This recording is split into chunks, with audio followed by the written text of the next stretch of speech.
Our second example of graphing a rational function is number 45 on page 226. We want to graph f of x equals x squared minus 2x plus 3 divided by x minus 3. And we're going to use the same procedure we did for number 41 in our previous video. So let's begin by trying to factor the numerator. And when you do that, what you'll see is that x squared minus 2x plus 3 does not factor, so there's no factors to cancel. So let's go ahead and find our y-intercept. Let's do that. Find our y-intercept. And when we do that, when we find f of 0, what we get is we have 3 over negative 5. So our y-intercept is going to be y equals negative 3/5. And let's go ahead and put that on the graph, which will be like right in there somewhere. And then the x-intercept will be whatever makes the numerator 0. So in this case, we'd be setting x squared minus 2x plus 3 equal to 0. And this doesn't factor, but you can always use the quadratic formula. And when I attempted to do that, what I found was my roots end up being complex. So there will be no points on the graph. There will be no x-intercept showing. So then it's time to do the vertical and asymptotes plus any other asymptotes. So the vertical we get from setting the denominator equal to 0. So x minus 5 gives us a vertical asymptote of x equals 5.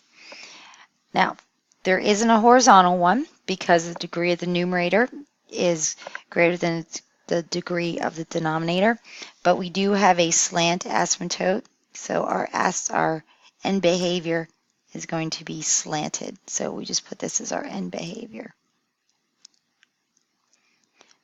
So we're going to do division to find our slant asymptote, and like our slant asymptote example earlier, since it is a linear factor, we are going to be able to use synthetic division instead of using long division. So we'll go ahead and set this up. Remember, you can only do that if you have a linear factor. So we're going to put a 5 here, and then we have 1, negative 2, 3.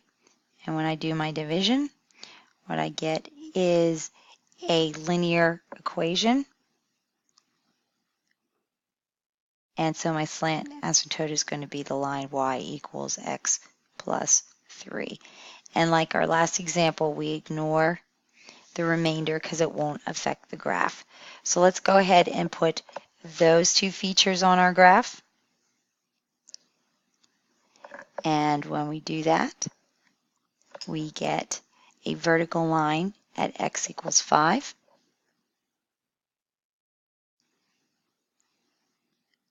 And we have to draw a slanted line at x plus 3. So we go to 3 on the y, put our y-intercept, and then we do rise over run. We get up 1 over 1. I'm just going to dot that the whole way across the graph so we can see where our slanted asymptote is, like that. Okay, now the graph has to bend around that. So I'm going to make a table of values like I did before on either side of our asymptotes and our intercepts. So if you notice that at x equals negative 3 right there is where the graph touches the x-axis. So I want to pick points on either side of that. So I will choose one at negative 4, and then I will choose somewhere on the other side of it. I used negative 1. You could have used negative 2 as well. And then I wanted to be on the other side of the y-intercept, so I chose 1. And then I wanted to be on either side of the vertical asymptote. So I chose 4, and then I chose 6. And what I'm going to do is I'm going to substitute those values into the function and get the y value. So at negative 4, the y is negative 3. At negative 1, the y is negative 1. At 1, the y is negative 1/2. At 4, it is negative 11. And at 6, it's at 27. So I can see now from those values how the function is going to bend around the slanted asymptote and where it's going to be in regards to the vertical asymptote. So what I have is at -4, we're at -3, which is below the slanted asymptote. And at -1, we're at -1 right there. And then we're going to go through the y-intercept, and then we're going to start going back down again. And even at 4, we're clear off the graph down at -11. But at 6, we're all the way up here at 27. So you just follow along that guide. So we'll come up along the intercept. I'm sorry, the slanted asymptote will come up around here. We bend back down around like that.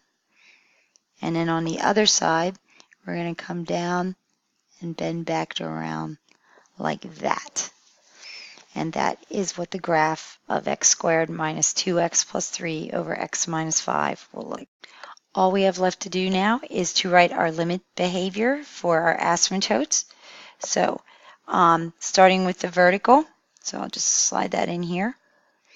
We have the limit as x approaches 5 from the left. And now that we have the graph, we can just look at the graph to see what that behavior is. And we'll notice that from the left, it is going to -infinity as we trace it down this way. And then when we look at the limit as x approaches 5 from the right, which would be up this way, we see that it is approaching +infinity. And then finally our slant, we'll have to split those up for either way, because as x approaches -infinity of the function, we see that we're headed towards very negative values. So that'll be -infinity. And on the other side, the limit as x approaches +infinity. And we just have that little section on the graph up there, but we are headed towards +infinity. So now we have everything that the problem asked us for. We have all of our features, our asymptotes, our intercepts, the graph, and our limit notation.